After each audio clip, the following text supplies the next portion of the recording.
ശ്രീകൃഷ്ണ ജയന്തിയൊക്കെ ആവാനായില്ലേ, എന്നാൽ അത് റിലേറ്റഡ് ആയിട്ട് എന്തെങ്കിലും ഒരു വീഡിയോ ചെയ്യാമെന്ന് വിചാരിച്ചു. അപ്പോൾ എന്ത് ചെയ്യുമെന്ന് ഇങ്ങനെ ആലോചിച്ചപ്പോഴാണ് ഈ ഒരു ഐഡിയ എനിക്ക് കിട്ടിയത്. സംഭവം വേറെ ഒന്നല്ല, നമ്മൾ ഉണ്ണിക്കണ്ണൻ്റെ കിരീടമാണ്. ഏറ്റവും സിമ്പിളായിട്ട് നമുക്ക് എങ്ങനെ ഒരു കിരീടം ഉണ്ടാക്കി എടുക്കാമെന്ന് നോക്കാം. അതിന് വേണ്ടിയിട്ട് ഞാനിവിടെ ഗ്ലിറ്റർ പേപ്പറാണ് എടുത്തത്.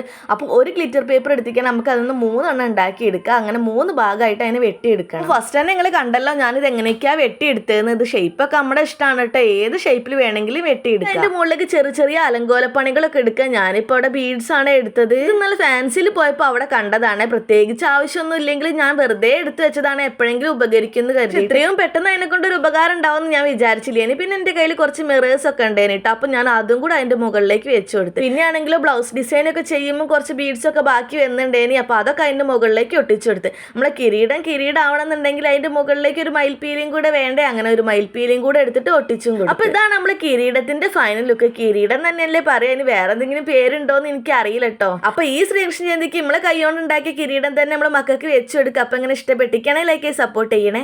ബൈ.